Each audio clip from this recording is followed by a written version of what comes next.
Como mencionei no vídeo anterior, o apóstolo Paulo foi o último dos apóstolos escolhido por nosso Senhor Jesus Cristo para levar sua mensagem aos gentios. Como já disse, gentios eram consideradas todas as nações de povos não judaicos. O apóstolo Paulo cumpriu a missão dada por Cristo e graças a ele o evangelho foi divulgado por todo o mundo. Todavia, assim como atualmente as igrejas daquela época também tinham os seus problemas, e era necessário a intervenção de um líder para resolver essas questões. Quando analisamos as cartas de Paulo às igrejas, percebemos que muitas das questões debatidas são bem semelhantes com as dos dias atuais.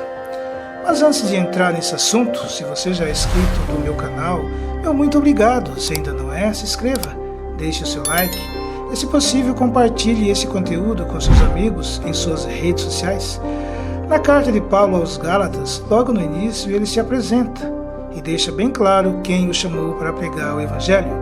Gálatas capítulo 1, versículo 1. Paulo, apóstolo, não da parte dos homens, nem por homem algum, mas por Jesus Cristo e por Deus Pai, que o ressuscitou dentre os mortos.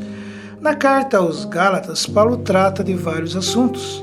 Combate aqueles que ainda defendem a guarda da lei e faz duras críticas àqueles que se introduziram na igreja para questionar essas coisas. Em suas cartas, ele dá conselhos e orienta como os irmãos devem se comportar diante de determinados problemas. E deixa claro que o crente vive em espírito e não pela carne. Gálatas capítulo 6, do versículo 1 ao 3. Irmãos, se alguém for surpreendido em algum pecado, vocês que são espirituais deverão restaurá-lo com mansidão. Cuide-se, porém, cada um para que também não seja tentado. Levem os fardos pesados uns dos outros e assim cumpram a lei de Cristo. Se alguém se considera alguma coisa, não sendo nada, engana-se a si mesmo. Se alguém for pego cometendo algum pecado, tratar o indivíduo com calma e tomar cuidado para também não cair no erro. Fardo pesado no sentido bíblico pode significar os problemas que uma pessoa carrega, suas dificuldades, suas necessidades e até suas doenças. No entanto, ninguém quer saber dessas coisas, afinal, cada qual com os seus problemas. Muitos dizem, já basta os meus problemas, porque eu vou querer saber dos problemas dos outros. Tem um conto muito antigo que nos traz essa questão de nos compadecermos com o sofrimento do próximo, assim como Paulo aconselha e também Jesus nos ensina.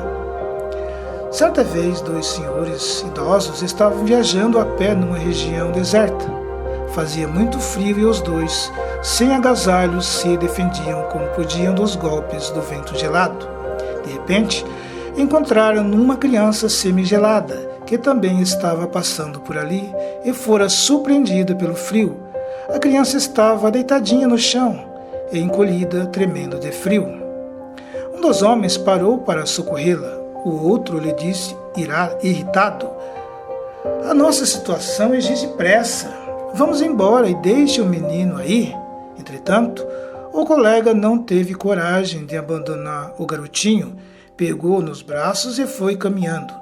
Com isso, o outro, que não tinha nada nas mãos, adiantou-se e desapareceu nas curvas da estrada. À noite, o que estava com a criança encontrou o colega congelado e morto na beira da estrada. Ele não resistiu à baixa temperatura, já o que estava com a criança estava bem, tanto ele quanto o menino, pois um aquecia o outro. Quem abraça o próximo para socorrê-lo é abraçado por Deus, que o protege das circunstâncias desfavoráveis da vida. Na nossa caminhada pela vida, quem ama o próximo sofre um pouco mais, mas se salva. Na carta de Paulo aos Filipenses, Paulo se mostra grato aos irmãos dessa igreja pelo carinho demonstrado a ele, sempre o auxiliando nos momentos difíceis. Filipenses capítulo 4, versículo 1. Portanto, meus irmãos, a quem amo, de quem tenho saudades, vocês que são a minha alegria e a minha coroa, permaneçam assim firmes no Senhor, ó amados. A carta do apóstolo Paulo aos Filipenses é considerada por alguns como a mais bela carta, cheia de palavras de agradecimento e encorajamento à igreja. Nessa carta encontramos muitos versículos famosos, usados por muitos cristãos, como por exemplo, Filipenses capítulo 4, versículo 12 e 13. Sei o que é passar necessidade, e sei o que é ter fartura. Aprendi o segredo de viver contente em toda e qualquer situação, seja bem alimentado, seja com fome, tendo muito ou passando necessidade. Tudo posso naquele que me fortalece.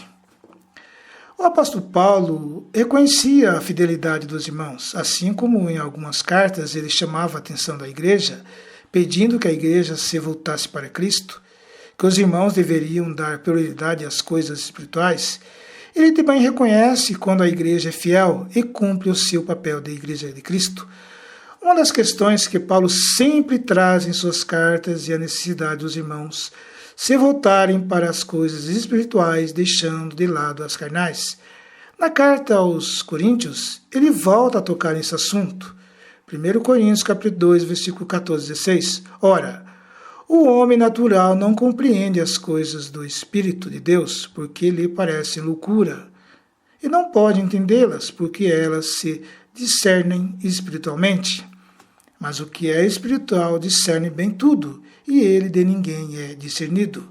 Porque quem conheceu a mente do Senhor para que possa instruí-lo? Mas nós temos a mente de Cristo.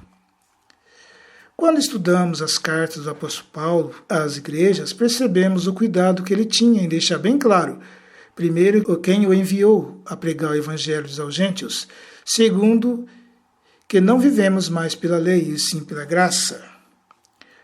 Qualquer um que tenha o desejo de conhecer como eram os primeiros cristãos, como viviam, como funcionava a organização da igreja primitiva, não tem necessidade de fazer nenhum curso avançado de teologia, basta estudar o livro de Atos dos Apóstolos e as cartas de Paulo às igrejas.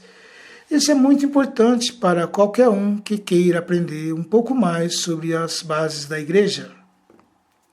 Por exemplo, em sua carta aos Coríntios, ele fala muito sobre a idolatria e diz que a idolatria é culto aos demônios, que devemos fugir da idolatria.